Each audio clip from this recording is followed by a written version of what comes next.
surrounding the murder trial of Karmelo Anthony, the 19-year-old North Texas man who fatally stabbed. Texas teen Karmelo Anthony plans to appeal his murder conviction. Let's start with a number: $634,000. That's roughly how much money strangers on the internet sent to the family of a teenager who admitted out loud at the scene, with a knife in his hand, that he killed another teenager. He didn't say allegedly. He said, and I'm quoting the arrest report here, "I'm not alleged, I did it." Now here's the part that should mess with your head a little. On the other side, the family of the boy who died, the 17-year-old who bled out in his twin brother's arms on a wet track field, they raised money too. And depending on which day you checked, which fundraiser you looked at, and which website hadn't taken one down yet, the two families were running almost neck and neck. Hundreds of thousands of dollars on each side. A grief economy with a live leaderboard. And that's the thing nobody really wants to sit with, because this case, stripped down to what actually happened on April 2nd, 2025, it was not complicated. A prosecutor would later stand in front of a jury and say it took them 3 hours to decide. 3 hours. So if the facts were that clean, why did it take 14 months, 2 armies of strangers, a fake autopsy, an AI-generated crying photo, and a United States senator to get to a verdict a jury reached over lunch? Why was the hashtag White Lives Matter racking up 40,000 mentions in a single day? That's the real story here, not the stabbing. The stabbing is almost the least interesting part. The story is what 50 million people did with it. Because the internet didn't just cover this case, it got its hands on it, and it made it so much worse. This is Bad Things. Let's get into it. What actually happened? Let's start with what actually happened. Hold on to it because it's the last clean, simple thing in this whole story. April 2nd, 2025. A district track meet in Fresco, Texas. It's raining. There's a delay. Kids are crammed under tents waiting it out. Karmelo Anthony, 17, is sitting under a tent that belongs to a rival school, Memorial High. A kid named Austin Metcalf, also 17, and his twin brother Hunter tell him he's in the wrong spot. Move. According to witnesses, Anthony said something like, "Touch me and see what happens," and reached into his backpack. Metcalf pushed or grabbed him to move him along, and Anthony pulled out a knife, a $13 multi-tool, serrated blade, and stabbed him once in the chest. One time, it perforated his heart. Austin Metcalf died right there, in his brother's arms. Anthony ran. Police caught him almost immediately, and he didn't lawyer up or play dumb. He told the officers he was protecting himself, and then he said the line, "I'm not alleged, I did it." That's it. That's the whole event. One push, one knife, one kid dead and another kid in handcuffs, both of them 17 years old. A horrible, stupid final 90 seconds. No mystery, no manhunt, no whodunit. Here's the only fact you really need to keep in your pocket for the rest of this video. The arrest report never mentions race. Not once. The prosecutor would later say flat out, this case has nothing to do with race. And the father of the boy who died, Jeff Metcalf, he would say it over and over and over again. This was never about race. Remember that, because the internet was about to decide it was about nothing else. The ignition. Here's a detail that sounds like a coincidence but really isn't. This all happened on the exact same day the president announced a giant round of tariffs. They were literally calling it Liberation Day. The entire news cycle was supposed to be about the economy melting down. And a couple of media researchers later pointed out, when the news is all bad and confusing and about your 401k, there's this hunger online for a different kind of story. Something simpler, something with a clear villain, something that pushes a button you already have. So within hours, the big accounts found it. End Wokeness posted a say his name message about Austin Metcalf, deliberately borrowing the language of the Black Lives Matter movement and flipping it. That one post got close to 38 million views. Libs of TikTok posted, "You didn't hear about this because it doesn't fit the narrative." Between the two of them, almost 50 million views. On day one. By April 3rd, the very next day, The hashtag White Lives Matter was trending on X with around 40,000 mentions, according to the Anti-Defamation League. A post claiming young black men are violent to a wildly disproportionate degree pulled 19 million views. And I want to be careful and fair here, because this next part matters. This was not just one side, it just started on one side. Both sides pick a team. So the right-wing version of this story locks in fast. The framing is, here's a black kid who killed a white kid, and the media is hiding it because it doesn't fit their agenda.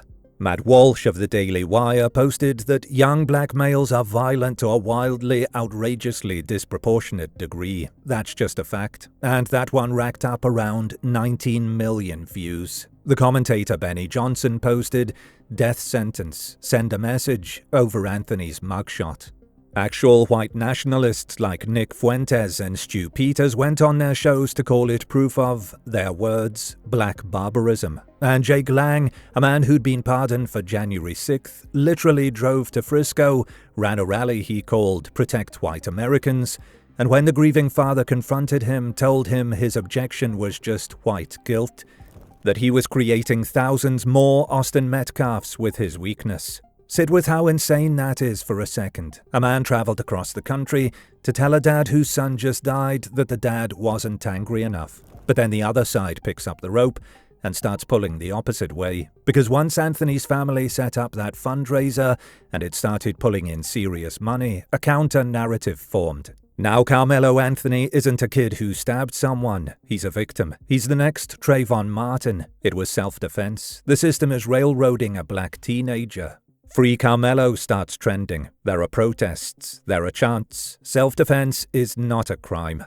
On a black news show called Roland Martin Unfiltered, a Dallas attorney named Thelma Anderson said the Anthony family had been legally lynched, called the courthouse a slaughterhouse, and said the dead boy's family had shown up to be the pigs that they display with hate.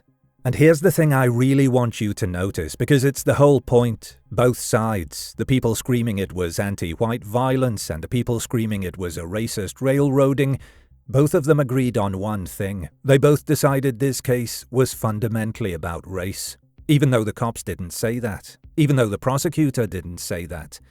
Even though the dead kid's own father was begging everyone, please, this isn't that. Both armies needed it to be about race. Because two 17-year-olds had a horrible fatal moment over a seat doesn't get you the 38 million views. This is a race war does. The lies. Now once a story gets that hot, something predictable happens. The truth runs out. And there's still demand. So people start making stuff up. And the volume of straight-up fabrication in this case is honestly kind of incredible. Somebody set up a fake account pretending to be the Frisco police chief and started posting fake details about the investigation. Somebody made a fake autopsy report and put it on Facebook, claiming the dead kid actually died of a drug overdose. There were fake screenshots of a gun. There were AI-generated images, including a fake photo of Anthony crying in court, which is a neat trick because cameras weren't even allowed in the courtroom. And then there's my favorite one, because it shows how high up the food chain this garbage traveled. A post went around claiming Anthony's family had used the donation money to buy a $900,000 house and a Cadillac Escalade. Total fabrication. The family hadn't even withdrawn the money yet. But that post got 60,000 likes. And then Senator Ted Cruz reposted it, adding his own outraged comment, and pulled in another 38,000. A senator spreading a hoax to millions of people. And before anyone thinks this was a one-team problem, it wasn't. The other direction had its own lies. Rumors that Metcalf had called Anthony slurs, that there'd been a 4-on-1 attack, which an attorney said the surveillance footage flat out disproved. Not even close. A viral photo supposedly showing the dead boy's dad was buddies with the judge. Also fake. The people in it weren't the judge or the DA at all. There's a researcher who explains why this works, and it stuck with me. She calls it frequency bias. Basically, if something shocking keeps showing up in front of you over and over, your brain starts treating it as true. Not because you checked, just because you've seen it 5 times.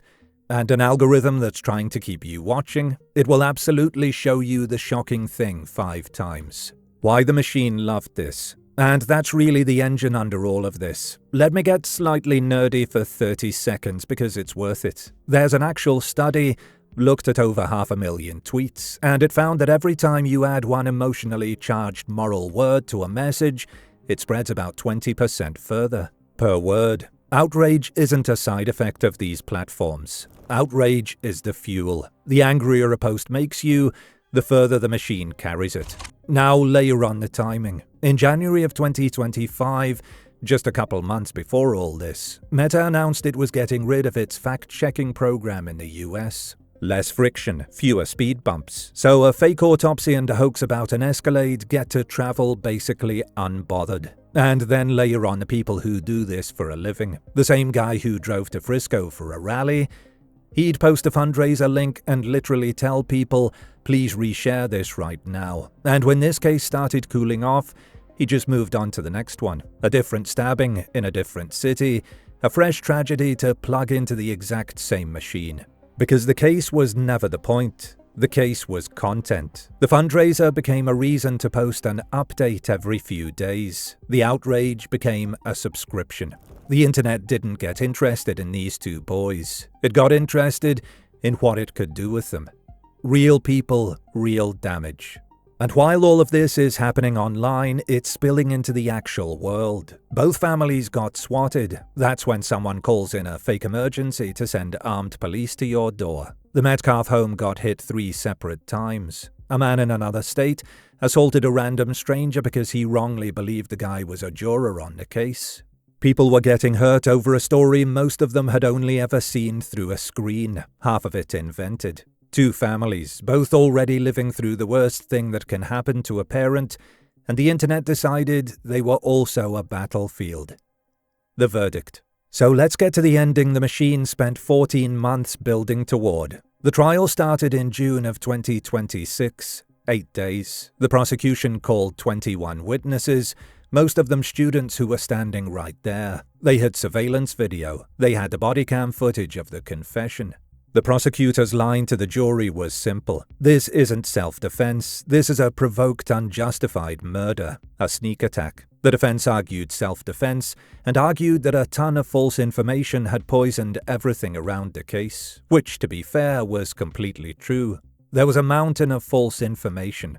They just couldn't pin it on the part that mattered. The knife, the chest, the confession.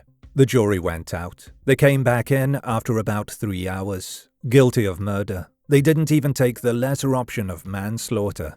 Then the sentencing. Anthony's mother got up, the only witness the defense called, and asked for mercy. The jury gave him 35 years. Because he was a juvenile when it happened, he wasn't facing the death penalty or life without parole. He'll be eligible for parole after serving about half, 17.5 years.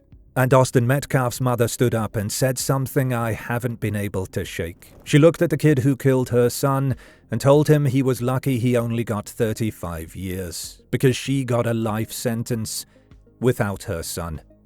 And then it started again. So the jury settled it in 3 hours. The internet, of course, did not. Within hours of the verdict, the website hosting that $600,000 fundraiser shut it down.